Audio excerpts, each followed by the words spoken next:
oui, Monsieur le Président de Coordination Sud, Messieurs les ex et futurs présidents de Coordination Sud, chers amis, en juin dernier, j'ai été présente à votre Assemblée Générale et je m'en excuse, mais malgré cela, vous m'avez donné une deuxième chance. Vous m'avez donc réinvité à célébrer aujourd'hui avec vous les 20 ans de Coordination Sud et j'en suis très heureuse. Cet anniversaire, c'est l'occasion pour moi de vous dire combien votre travail est important. C'est pour vous l'occasion de faire un bilan du chemin parcouru depuis le milieu des années 90 jusqu'à aujourd'hui. On va voir le chemin parcouru est impressionnant vu de mon niveau. Il témoigne la vitalité du milieu associatif français que vous coordonnez et qui ne se démontre pas malgré les difficultés que nous traversons aujourd'hui, que traverse notre pays qui ne vous épargne pas. La crise économique que nous traversons est en effet une épreuve pour tous ceux qui consacrent leur vie à leur engagement pour un monde plus équitable et plus solidaire. C'est une épreuve pour vos associations qui en ce moment, dans beaucoup rencontrent, je suis parfaitement consciente des difficultés à boucler leur budget. C'est pour ça que, malgré les difficultés budgétaires que vous connaissez, nous avons choisi de doubler les financements pour les ONG. C'est aussi le symbole que, même dans les moments les plus difficiles, la France sait rester solidaire. Nous affrontons aussi ensemble une autre épreuve de taille, celle du repli sur soi qui touche notre pays.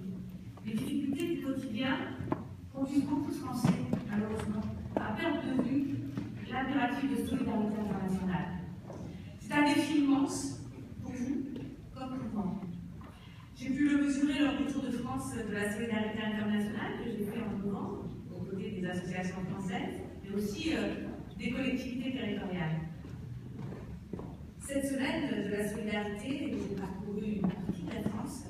J'ai pu constater cette dynamique sur le terrain. Je crois avoir déjà dit que j'apprécie beaucoup aller à la rencontre des acteurs du terrain, là où ils exercent, là où ils rassemblent, là où se créent les projets. Et je peux vous dire que l'autre jour, justement, durant cette semaine, et juste quelques semaines après, j'ai rencontré un jeune de 15 ans qui, après un temps passé effectivement dans le domaine de la solidarité internationale au Maroc, me disait que c'était très différent que ce qu'il avait vu à la télé. En fait, il me disait qu'ils étaient sympas et souvent plus solidaires que nous. On mesure, quand on discute avec un jeune, l'ampleur du chantier de l'éducation au développement et à la solidarité internationale que nous avons devant nous. Et cette semaine de la solidarité, je la souhaite de plus en plus connue, de plus en plus médiatisée, parce que je crois que c'est comme ça que l'on pourra avancer sur l'ensemble de ces questions et surtout montrer aux jeunes quel est ce monde dans lequel ils peuvent aussi s'investir et qu'est-ce que ce monde peut lui apporter de plus-value dans sa vie personnelle.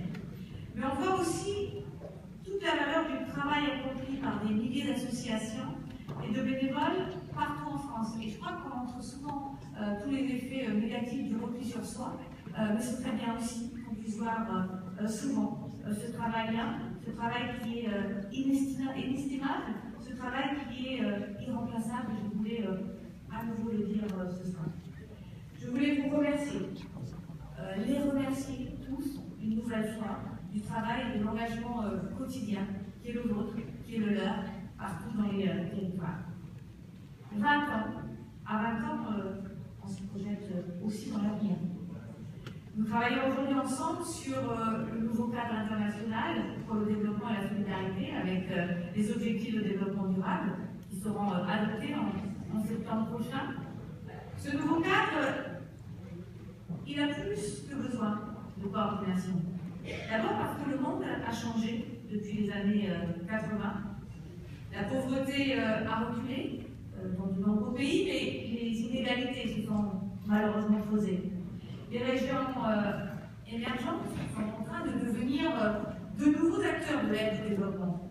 Tandis qu'en Afrique, même si la croissance économique est importante, de nombreuses tensions, de nombreux conflits menacent de déstabiliser les efforts de lutte contre la pauvreté que vous avez menés depuis 20 ans et que d'autres ont menés depuis encore bien plus longtemps. Certaines crises globales apparaissent ou se confirment et rappellent que notre solidarité avec le Sud sera essentielle pour la stabilité du monde dans cette première moitié du XXIe siècle. Je pense en particulier à la crise climatique et aux menaces qu'elle fait peser sur la sécurité alimentaire, sur l'eau, sur la santé. Mais je pense aussi bien sûr à l'épidémie d'Ebola, qui vient de déstabiliser durablement les systèmes de santé des pays touchés et qui doit nous conduire à nous interroger sur la manière dont nous intervenons dans ce domaine.